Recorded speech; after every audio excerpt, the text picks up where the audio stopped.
विचारात आहात? आज मला मी सिंत्या भेटल्या, बरोबरच बोलल्या त्या. स्त्रियांनी शिकलंच पाहिजे. सावित्री, तू शिक. मला जमेल का? अगं तू प्रयत्न तर कर. बरं. तेवढ्याच फातिमा घरी आल्या. फातिमा या सावित्रीबाईच्या मैत्रीण होत्या. सावित्री, ज्योतिबा आहात का घरी?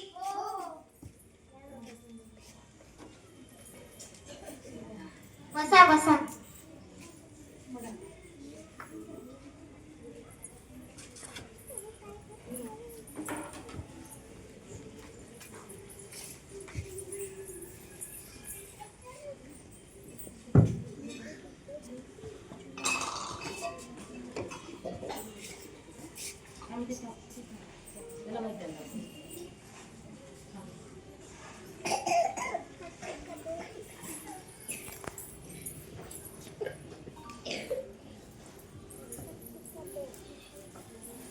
काय ग सावित्री, तब्येत कशी आहे? काय चालू आहे? छान आहे. ज्योतिबा, समाजात मुलींना शिक्षणापासून दूर ठेवल्या जाते, हे कधी बदलेल बरं? जोपर्यंत आपण प्रयत्न करणार नाही तोपर्यंत बदल होणार नाही. लोक आपला अपमान करत आहेत, विरोध करत आहेत, तरी आपण शाळा सुरू करायची का? हो, नक्कीच. मी तुमच्या सोबत आहे. आपण मिळून सावित्रीबाईंना शिकवूया आणि शिक्षणासाठी उभं करू. अननसाचा, आईचा, इस्त्रीचा, ईड निंबूचा, उशीचा, उसाचा, एडक्याचा.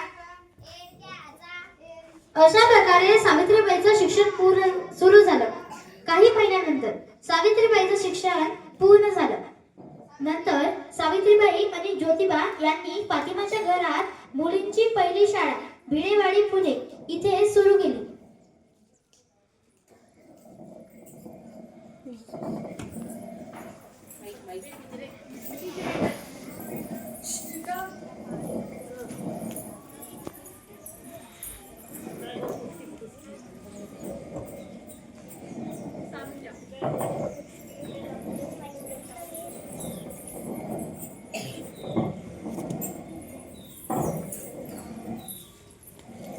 आई ग, आज खूपच जमले, जरा आळू टाकते.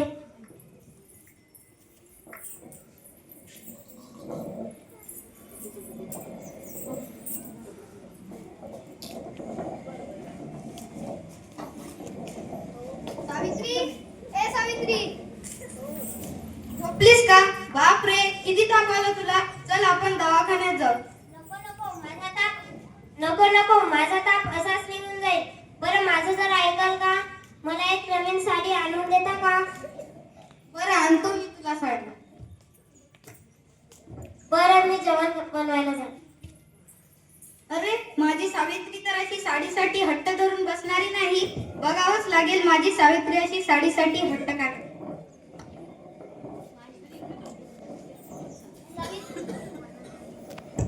सावित्रीबाई मुलींना शिकवायला जाऊ लागला तेव्हा त्यांना खूप प्रसंगाचा सहन करावे लागले. त्यातील एक प्रसंग, मला शाळेत जावे लागेल, माझ्या मुली वाट बघत असतील.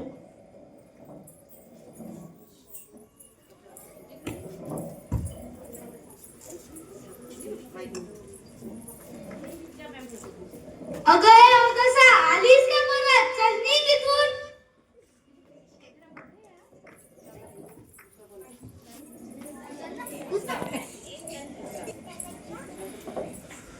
आणि मोठी शिक्षिका लोकांच्या संसाराची वाट लावायला. काय करणार त्या पोरी शिकून? शेवटी तर चूल आणि मुलं सांभाळायची आहेत.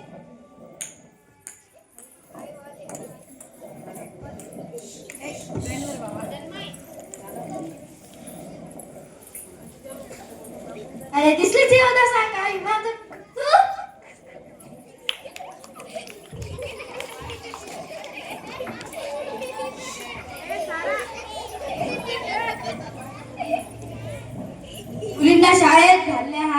आमच्या या परंपरांचा अपमान आहे. आमच्या गावात हे असे चालणार नाही. आज तुम्ही माझा विरोध करताय, पण उद्या हेच मुली देशाचं भविष्य घडवतील.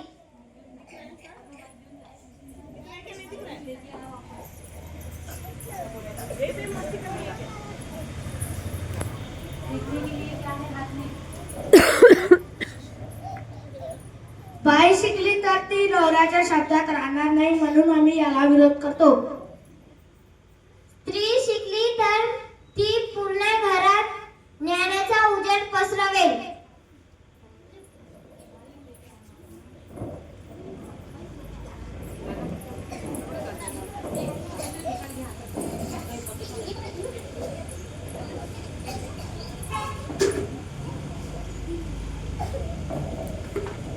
हिच्यावर शेण चिखल फेकले तरी हिचे ध्येय बदलत नाही. किती हट्टी बाई आहे ही. तुम्ही मला थांबवण्यासाठी शेण चिखल हे सगळं काही फेकता, पण मी शिकवणं थांबवणार नाही. त्या खूप प्रसंग सहन करून शाळेत पोहोचल्या. शाळेत मुली त्यांची वाट पाहू लागल्या.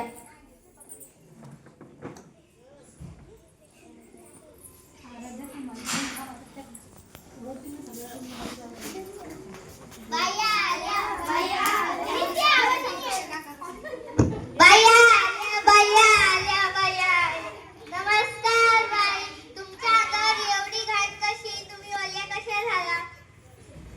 बाई तुमच्या अंगावर शेण कोणी टाकलं? बाई, तुमच्या अंगावर कोण थुकले? बाई, तुमच्या अंगावर चिखल कोण टाकलाय? बाई तुमच्या अंगावर पाणी कोणी टाकलं? मुलींना तुम्ही बसा, मी ही घाण साफ करून येतो.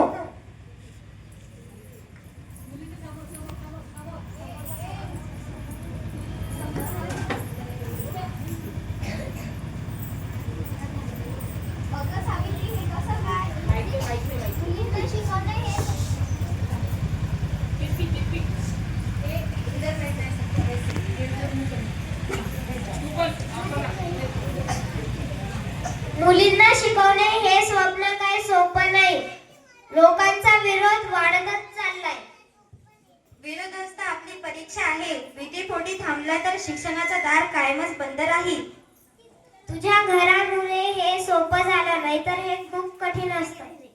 हे घर माझं नाही, हे फक्त शिक्षणाचं मंदिर आहे. इथे प्रत्येक मुलगी सुरक्षित आहे. धन्यवाद.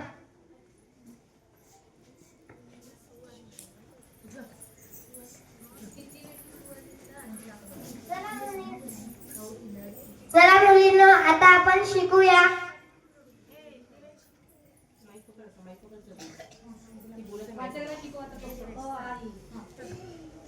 अननसाचा,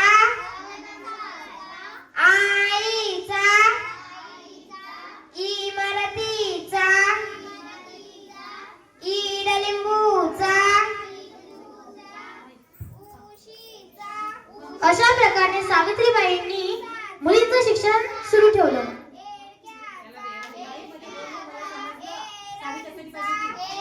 मला समजलं आता सावित्री साडीसाठी हट्ट का करत होती.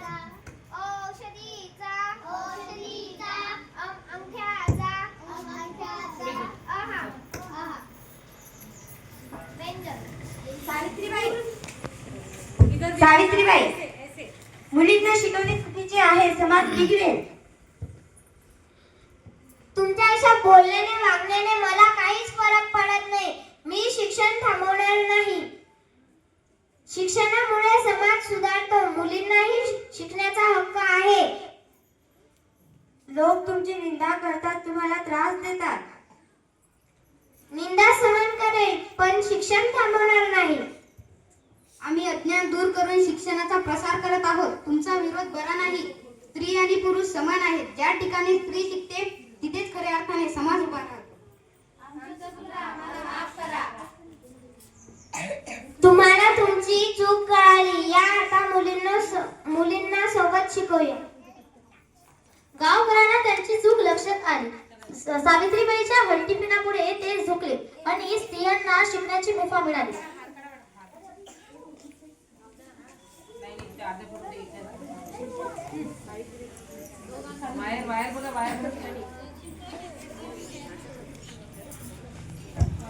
मुलींमध्ये डॉक्टर, इंजिनियर, शिक्षक बनण्याची स्वप्न मुली डॉक्टर, इंजिनियर, शिक्षक बनण्याचे स्वप्न पाहू लागल्या.